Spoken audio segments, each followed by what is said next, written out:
दोस्तों नमस्कार।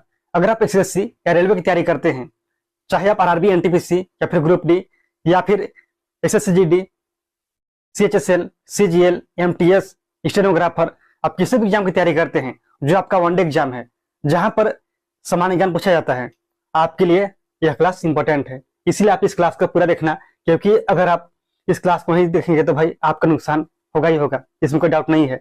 आज ये हमारा क्लास नंबर 8 है। इससे पहले क्लासेस हो चुकी है, आप उससे जाइए और देखिए। अगर आपने नहीं देखा है तो, और देख लिया है तो अच्छी बात है। आप यहाँ पर इस क्लास को आगे करिए, आपके लिए बहुत ज्यादा बेनिफिशियल होगा। तो देखिए, आपको जो पहला प्रश्न है वह है कि खजुराहो के मंदिर किसके शासनकाल में बनवाए गए थे। खजुराहो का मंदिर ये कहाँ पर है, सबसे पहले इसके बारे में आप जानिए। जो आपका यह मंदिर है यह है एमपी में, यानी कि मध्य प्रदेश में। मध्य प्रदेश में खजुराहो है, वहीं पर आपका है खजुराहो का मंदिर। लेकिन आपको यहाँ पर यह भी जानना होगा कि जो खजुराहो का मंदिर है वहां पर केवल एक मंदिर नहीं है, वहां पर बहुत सारे मंदिर है। यानी कि आप बोल सकते हैं जो आपका यह खजुराहो है यह मंदिरों का समूह है। या क्या है? मंदिरों का समूह। यहाँ पर बहुत सारे मंदिर हैं, जैसे कि कौन कौन से मंदिर हैं इसके बारे में आपको जानना चाहिए। तो यहाँ पर जो पहला मंदिर है उसका नाम क्या है, उसके बारे में आप यहाँ पर थोड़ा लिख लो। एक है आपका जैन मंदिर। जैन मंदिर में कौन कौन से मंदिर हैं उसके बारे में यहाँ पर आप समझिए। पहला है पार्श्वनाथ मंदिर, पार्श्वनाथ मंदिर। दूसरा यहाँ पर वह है शांतिनाथ मंदिर, शांतिनाथ मंदिर। ये दो आपके जैन मंदिर हैं। और जो यहाँ पर हिंदू मंदिर है उसके बारे में जानिए। हिंदू मंदिर, हिंदू मंदिर। यहाँ पर कुछ वैष्णव मंदिर हैं, वैष्णव मंदिर, जैसे कि लक्ष्मण मंदिर, लक्ष्मण मंदिर। दूसरा यहाँ पर वह है चतुर्भुज मंदिर, चतुर्भुज मंदिर। तीसरा है वह है यहाँ पर बराह मंदिर, बराह मंदिर। ठीक है। दूसरा आपका यहाँ पर है शैव मंदिर, शैव मंदिर, यानी कि शिव जी का मंदिर है। कंदरिया महादेव का मंदिर, आपने नाम सुना होगा। क्या है? कंदरिया महादेव का मंदिर।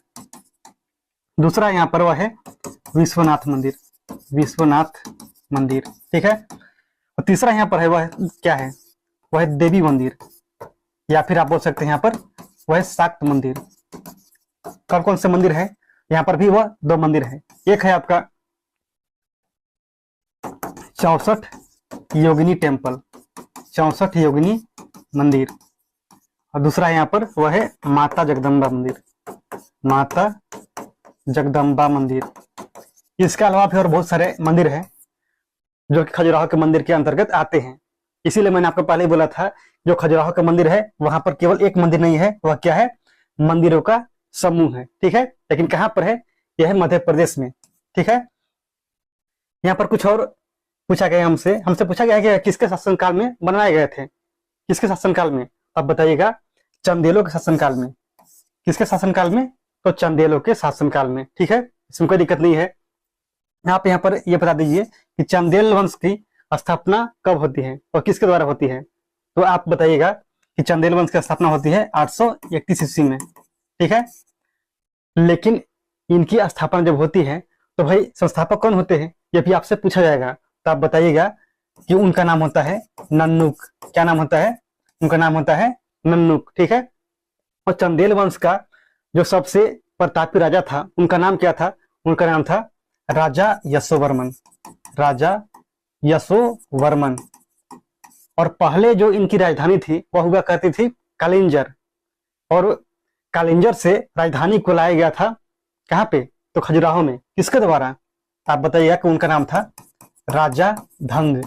इन्होंने राजधानी को स्थानांतरित किया था, यानी कि ट्रांसफर किया था। कहां से? तो कालिंजर से खजुराहो। इनके जो अंतिम राजा थे उनका नाम था राजा परमर्दी देव। जो अंतिम राजा थे उनका नाम था राजा परमर्दी देव, परमर्दी देव। लेकिन इनकी हत्या कर दी गई थी। किसके द्वारा? तो इनके एक मंत्री थे जिनका नाम था अजय देव, इनके द्वारा इनकी हत्या कर दी जाती है। लेकिन ऐसा क्यों?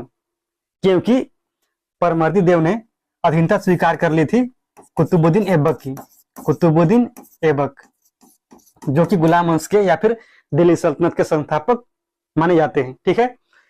तो इसकी वजह से इनकी हत्या हो जाती है। अगर आपको इतना समझ में आया तो बहुत अच्छी बात है। इसके बाद बात करते हैं पल्लव वंश के बारे में। जो यह पल्लव वंश है यह दक्षिण भारत का वंश है। पल्लव वंश की स्थापना होती है सिंह विष्णु के द्वारा। कौन करते हैं? उनका नाम होता है सिंह विष्णु। इनकी जो राजधानी होती है वो होती है कांची। आपने नाम सुना होगा कांचीपुरम। कांचीपुरम कहाँ पे है? यह है तमिलनाडु में। ठीक है। जो कुषाण वंश है, इस कुषाण वंश की स्थापना होती है कडफिसेस के द्वारा। उनका नाम होता है कुजुल कडफिसेस। यहाँ पर जो सबसे प्रतापी राजा होते हैं उनका नाम होता है कनिष्क। क्या नाम होता है? कनिष्क। और कनिष्क ने एक संवत चलाया था, एक संवत, जिसका नाम है शक संवत। शक संवत। और इसी शक संवत को भारत सरकार आज भी प्रयोग में लाती है। भारत सरकार के द्वारा इसे आज भी प्रयोग किया जाता है, जिसका नाम था शक संवत। जब कनिष्क गद्दी पर बैठे थे उस समय इन्होंने इस संवत को लाया था। ठीक है। और जो यह चोल वंश है, यह चोल वंश भी दक्षिण भारत का ही एक वंश है, जिसकी स्थापना होती है 9वीं शताब्दी में। कब होती है? 9वीं शताब्दी में। किसके द्वारा? तो उनका नाम था विजयालय। क्या नाम था? विजयालय। ठीक है। जो इनकी राजधानी थी वो राजधानी कहां पर थी? तंजावुर। उसमें इसका नाम था तंजाय, लेकिन आप जानते हैं आज इसे तंजावुर के नाम से। क्या जानते हैं? तंजावुर। ठीक है। इस वंश के जो सबसे प्रसिद्ध राजा हुए, जिन्होंने ज्यादा विस्तार किया इस साम्राज्य का, उनका नाम था राजेंद्र प्रथम। क्या नाम था उनका? उनका नाम था राजेंद्र प्रथम। और वहां पर एक राजा हुए जिनका नाम था राजराज प्रथम। उन्होंने बहुत सारे मंदिर बनाए, राजराज प्रथम। जिसमें से उनका जो सबसे प्रसिद्ध मंदिर है, जो कि आपसे एग्जाम में पूछा जाता है, उसका नाम है राजराजेश्वर मंदिर। राजराजेश्वर मंदिर, जो कि तंजावुर में है। इसे आप लोग और किस नाम से जानते हैं आप कमेंट कीजिए, क्योंकि इसे हम लोग और कुछ अलग नाम से जानते हैं। अगर आपको पता है तो आप बताइए, नहीं पता है तो आपको पता होना चाहिए। ठीक है। अब बढ़ते हैं अगले प्रश्न की ओर। अगला प्रश्न है कि इंग्लिश चैनल को पार करने वाला प्रथम भारतीय कौन था? इंग्लिश चैनल ये क्या है? इंग्लिश चैनल के बारे में अगर आप नहीं जानते हैं तो भाई आप जान लीजिए कौन सा आपका इंग्लिश चैनल होता है। मान लीजिए ये आपका है यूके, यानी कि इंग्लैंड। आप बोल सकते हैं कि जो आपका लंदन है, कैपिटल यूनाइटेड किंगडम की, इसके दक्षिण में यहाँ पर आप देख लीजिए, इस तरफ क्या है? कुछ वाटर बॉडी है। ठीक है। और यहाँ पर इस तरफ क्या है? फ्रांस है। फ्रांस, जिसकी कैपिटल है पेरिस।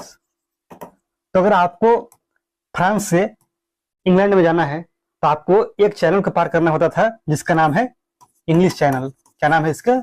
इसका नाम है इंग्लिश चैनल। तो इसी को पार करने वाला प्रथम भारतीय कौन था? उसका नाम था मिहिर सेन। यहाँ पर पूछा गया है प्रथम भारतीय, तो यहाँ पर प्रश्न क्या बनना चाहिए था? प्रथम भारतीय पुरुष या फिर महिला। अगर बात करते हैं पुरुष की तो पुरुष में नाम आ जाएगा मिहिर सेन का। अगर पूछा जाएगा कि प्रथम महिला कौन थी तो उनका नाम था आरती शाह। क्या नाम है? आरती शाह। प्रथम महिला और प्रथम पुरुष मिहिर सेन। अगर आपसे पूछा जाएगा कि विश्व में प्रथम महिला जिन्होंने पार किया था इंग्लिश चैनल को, वो भी तैर करके, तो उनका नाम क्या था? उनका नाम है, आप याद रखिएगा, गर्टरूड एडरले। इनका नाम क्या है? गर्टरूड एडरले। विश्व की प्रथम महिला जिन्होंने तैर करके इंग्लिश चैनल को पार किया। अनीता सूद और कोनेरू हम्पी, इनके बारे में अगर आप जानते हैं तो कमेंट कीजिए, नहीं जानते हैं तो आप इतना जान लीजिए कि ये कौन है? एक चेस प्लेयर हैं। कहाँ की? भारत की। ठीक है। संयुक्त राष्ट्र संघ का मुख्यालय कहाँ पे है? UNO, united nation organization. इसका जो हेडक्वार्टर है वो कहाँ पे है? वो है आपका न्यूयॉर्क में। कहाँ पे है? न्यूयॉर्क, यानी कि आप बोल सकते हैं अमेरिका में है। ठीक है। जिनेवा, ये स्विट्जरलैंड में है, आपको पता होगा। यूरोप में नीदरलैंड, जिससे आप लोग बोलते हैं, वहां के जो लोग होते हैं उन्हें डच बोला जाता है, या फिर आप बोल सकते हैं हॉलैंड निवासी। ठीक है। यह भी कहां पर है? यूरोप में ही है। वाशिंगटन डीसी, जो कि यूएसए की कैपिटल है। इसकी है यूएसए, यानी कि United states of America. Bharat की संसदीय प्रणाली किस देश से ली गई है? भारत की संसदीय प्रणाली किस देश से ली गई है? तो आपका राइट आंसर क्या होगा? वो होगा आपका ब्रिटेन। क्या होगा? ब्रिटेन। ठीक है।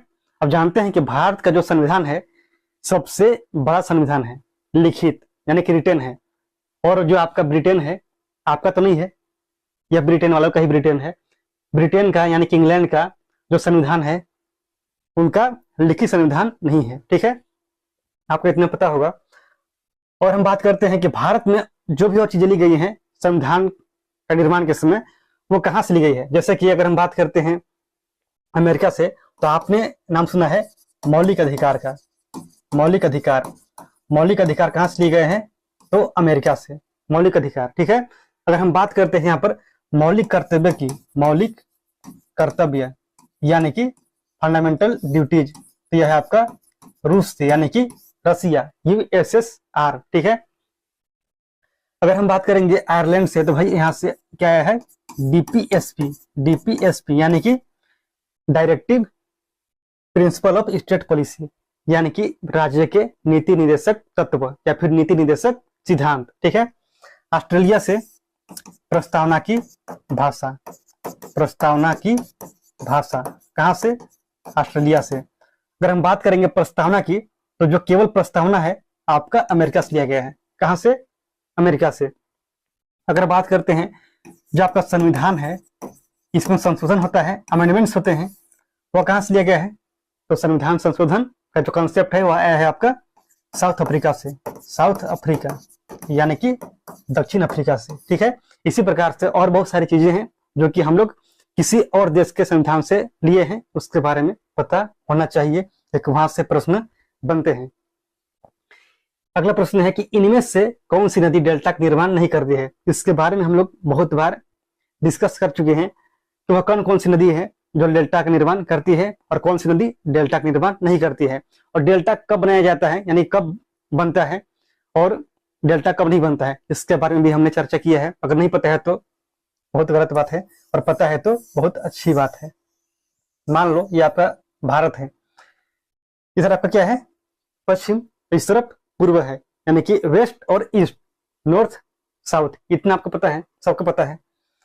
इस तरफ आपका क्या है, अरबियन सी यानी कि अरब सागर, यहाँ पर क्या है आपका बंगाल की खाड़ी है यानी कि बे ऑफ बंगाल, यहाँ पर आपका है इंडियन ओशन यानी कि हिंद महासागर। तो जितनी नदियां बहती है पश्चिम की ओर, ये सब क्या बनाती है, आप बोलिएगा एस्चुअरी। क्या बनाती है, एस्चुअरी यानी कि ज्वारनद मुख, ज्वारनद मुख। ठीक है, जितनी नदियां जाती है बंगाल की खाड़ी में, ये सब क्या बनाती है, तो आप बताइएगा डेल्टा। ठीक है, तो यहाँ पर आप बताइए कि जो महानदी है यह किधर बहती है, पूरब की ओर या फिर पश्चिम की ओर, आप बोलिएगा पूरब की ओर। इसका मतलब यह डेल्टा का निर्माण करती है। ठीक है, कृष्णा ये बहती है पूरब की ओर यानी कि डेल्टा का निर्माण करती है, और कावेरी ये भी बहती है पूरब की ओर यानी कि ये भी डेल्टा का निर्माण करती है। तो ताप्ती है, या ताप्ती बहती है पश्चिम की ओर यानी कि आप बोल सकते हैं या डेल्टा का निर्माण नहीं करती है, यह क्या बनाती है, यह बनाती है एस्चुअरी। ठीक है, बहुत ही सिंपल है, अगर आपको समझ में आया होगा तो। विश्व व्यापार संगठन का मुख्यालय कहां पर है, विश्व व्यापार संगठन यानी कि WTO, वर्ल्ड ट्रेड ऑर्गेनाइजेशन। एक और आता है यहाँ पर WTO, जिसका मतलब होता है वर्ल्ड टूरिस्ट ऑर्गेनाइजेशन। एक में आपका आता है टूरिस्ट, दूसरा आपका आता है ट्रेड। जो आपका है ट्रेड वाला है, इसका जो मुख्यालय होगा वह कहां पर होगा, जिनेवा में। कहां पर, जिनेवा, स्विट्जरलैंड। ठीक है, और जो आपका यह टूरिस्ट है यानी कि पर्यटन वाला है, इसका जो मुख्यालय है वो कहां पर है, वो है स्पेन में। स्पेन की जो कैपिटल है इसका नाम है मैड्रिड, वहीं पर आप इसका क्या है, मुख्यालय है। ठीक है, कोई दिक्कत नहीं है। इसकी स्थापना कब हुई थी, तो आप बताइएगा। विश्व व्यापार संगठन की स्थापना हुई थी 1 जनवरी 1995। कब हुई थी, 1 जनवरी 1995 को। ठीक है, संयुक्त राष्ट्र महासभा की प्रथम महिला अध्यक्ष कौन थी, संयुक्त राष्ट्र महासभा। अगर आपको पता है तो बहुत अच्छी बात है, और नहीं पता है तो आप इसे नोट कीजिएगा। जो आपका यूएनओ है यानी कि यूनाइटेड नेशन ऑर्गेनाइजेशन, इसकी स्थापना हुई थी 24 अक्टूबर 1945 को। कब हुई थी, 24 अक्टूबर 1945 को। इसके 6 पार्ट्स हैं। क्या है, इसके 6 पार्ट्स हैं यानी कि 6 अंग हैं। कौन कौन से, उसके बारे में आपको जानना चाहिए। पहला है आपका जनरल असेंबली, जनरल असेंबली यानी कि महासभा। दूसरा है वह है यूएनएससी यानी कि यूनाइटेड नेशन सिक्योरिटी काउंसिल, जिसे हम लोग हिंदी में बोलते हैं संयुक्त राष्ट्र सुरक्षा परिषद। इसमें टोटल 15 मेंबर्स होते हैं, जिसमें से 10 टेम्पररी होते हैं और 5 परमानेंट होते हैं। 5 अस्थायी सदस्य होते हैं जिन्हें वीटो पावर मिला हुआ है। वीटो पावर कौन कौन से कंट्री हैं आप याद रखिए, ABCFR यानी कि अमेरिका, ब्रिटेन, चाइना, फ्रांस और रसिया। इनके पास क्या है, वीटो पावर है, वीटो शक्ति है। ठीक है, तीसरा क्या होगा यहाँ पर, तीसरा है सोशल एंड इकोनॉमिक काउंसिल। चौथा है वह है सेक्रेटेरिएट यानी कि सचिवालय। पांचवा है वह है ट्रस्टीशिप, ट्रस्टीशिप। और छठा है वह है इंटरनेशनल कोर्ट ऑफ जस्टिस यानी कि अंतर्राष्ट्रीय न्यायालय। ठीक है, याद होगा आपको, बहुत अच्छी बात है। तो आपको बताना है कि प्रथम महिला अध्यक्ष कौन थी, तो उनका नाम है विजया लक्ष्मी पंडित। क्या नाम है, विजया लक्ष्मी पंडित। ठीक है, राजकुमारी अमृता कौर ये कौन है, ये भारत की प्रथम महिला है केंद्रीय मंत्री, प्रथम महिला केंद्रीय मंत्री। ठीक है, प्रतिभा देवी सिंह पाटिल ये कौन है, भारत की प्रथम महिला राष्ट्रपति, प्रथम महिला राष्ट्रपति। सरोजिनी नायडू ये हैं भारत की प्रथम महिला राज्यपाल, महिला राज्यपाल। किस राज्य की, तो यूपी की यानी कि उत्तर प्रदेश की। ठीक है, और सरोजिनी नायडू कांग्रेस की यानी कि भारतीय राष्ट्रीय कांग्रेस की अध्यक्ष भी रह चुकी हैं। कब, तो 1925 में। आपसे प्रश्न यह भी पूछा जाता है, सौरमंडल में सबसे अधिक उपग्रह किसके पास है, किस ग्रह के पास है, यानी कि सबसे ज्यादा सैटेलाइट, तो आप बताइएगा। जो सैटर्न है शनि, इसके पास सबसे ज्यादा है। कितने हैं, 146, कहीं पर आपको मिलेगा 145। ठीक है, तो इतने हैं इनके पास। और बृहस्पति के पास कितना है, वह है 95। कितना है, 95 है। लेकिन सबसे जो बड़ा है उसका नाम क्या है, उसका नाम है ज्ञानीमीड, जो कि सबसे बड़ा उपग्रह है बृहस्पति का। और शनि का सबसे बड़ा उपग्रह है वह है टाइटन। कौन सा है, टाइटन है। मंगल के पास 2 हैं, एक है फोबोस और दूसरा है वह है डीमोस। इसके पास 2 उपग्रह हैं। इसे हम लोग लाल ग्रह कहते हैं। क्या बोलते हैं, लाल ग्रह बोलते हैं मंगल को। सूर्य को हम लोग क्या बोलते हैं, चमकीला तारा, चमकीला तारा। ठीक है, या फिर भोर का तारा या फिर सांझ का तारा। शाम में आपको यह दिखाई पड़ता है तो पश्चिम की ओर और भोर में पूरब की ओर। इसे हम लोग बोलते हैं पृथ्वी का जुड़वा ग्रह। क्या बोलते हैं, पृथ्वी का जुड़वा ग्रह। क्यों बोलते हैं, क्योंकि इसका साइज, आकार, बनावट सब कैसा है, संरचना पृथ्वी के जैसा है। मौलिक कर्तव्य किस अनुच्छेद से संबंधित है, मौलिक कर्तव्य यानी कि फंडामेंटल ड्यूटीज, या किससे है, यह है अनुच्छेद 51A से है। किससे है, अनुच्छेद 51A, आर्टिकल 51A। ठीक है, आपको पता है भाग के बारे में, तो बहुत अच्छी बात है। जो आपका आर्टिकल है, आर्टिकल 1 से 4, ये किस भाग में है, तब बताइएगा। भाग 1 में है। अगर हम बात करते हैं 5 से 11, ये किस में है, यह है भाग 2 में। अगर बात करेंगे 12 से 35, यह किस में है, यह है भाग 3 में। और 36 से 51, यह किस में है, यह है भाग 4 में। और जो आपका यह 51A है यानी कि 51 का, यह किस में है, 4A यानी कि 4 क में है। ठीक है, किस भाग में है, 4A यानी कि 4 क। अनुच्छेद 149, इसमें किस चीज के बारे में जिक्र है, तो बताइएगा। जो CAG नाम की एक चीज होती है, CAG यानी कि controller auditor general of India. ठीक है, इसके बारे में जिक्र है, यानी कि जो इसकी ड्यूटी है और जो भी इसके पावर है, जो इनका कर्तव्य है और जो भी इनकी शक्तियां हैं, इसके बारे में जिक्र किसमें है, अनुच्छेद 149 में। लेकिन जो 148 है उसमें क्या है, उसमें है इनके अपॉइंटमेंट्स यानी कि इनकी नियुक्ति कैसे होगी। ठीक है, अनुच्छेद 50 में क्या है, तो 50 में है separation of judiciary from executive, यानी कि जो आपका न्यायपालिका है और कार्यपालिका ये अलग अलग होंगे। ठीक है, अनुच्छेद 356, इसमें है आपका राष्ट्रपति शासन। क्या है, राष्ट्रपति शासन। ठीक है, यानी कि ये भी आपका इमरजेंसी से ही संबंधित है, आपातकाल से। और जो 352 होता है, आर्टिकल 352, इसमें क्या होता है, नेशनल इमरजेंसी, यानी कि राष्ट्रीय आपातकाल। ठीक है, जैसे मान लो कोई भी ऐसी घटना घट जाती है, यानी कि कहीं पर मान लो दंगे फसाद हो जाते हैं, कहीं पर बहुत बड़ा कोई भगदड़ मच जाता है, मान लो कोई वार या फिर बैटल जैसी सिचुएशन उत्पन्न हो जाती है, उसमें नेशनल इमरजेंसी लागू होगा। ठीक है, और 360 में क्या है, यहाँ पर है आपका फाइनेंशियल इमरजेंसी, यानी कि वित्तीय आपातकाल। ठीक है, अगर हमारे देश के राष्ट्रपति को ऐसा लगता है या फिर उन्हें कोई ऐसा मतलब सुजेशन देता है कि भाई किसी भी एक विशेष क्षेत्र में वित्तीय अस्थिरता देखने को मिल सकती है, तो वहां पर वित्तीय आपातकाल लागू हो जाएगा या फिर वहां पर लागू किया जा सकता है। कंप्यूटर में यूपीएस का मतलब क्या होता है, यूपीएस, इसका मतलब क्या होता है, इसका मतलब क्या होता है बताइए। तो आप बता सकते हैं अनइंटरप्टेड पावर सप्लाई। क्या होता है, अनइंटरप्टेड पावर सप्लाई, यानी कि बिना बाध्य के, या फिर बोल सकते हैं अबाधित पावर सप्लाई होना। ठीक है, क्या होता है, अनइंटरप्टेड पावर सप्लाई। ठीक है, सिंपल सा मतलब है, अगर आपको पता है तो ये सब आपके लिए इंपॉर्टेंट क्वेश्चंस थे जो कि आपके एग्जाम में पूछे जा सकते हैं, पूरी संभावना है, इसीलिए आप इन्हें अच्छे से तैयार कर लो। अगर आपको पसंद आया है तो वीडियो को शेयर भी करना, और नहीं करना है तो कमेंट करना कि क्यों नहीं करना है, आपको यहाँ पर क्या पसंद नहीं आया। ठीक है, मिलते हैं अगले क्लास में।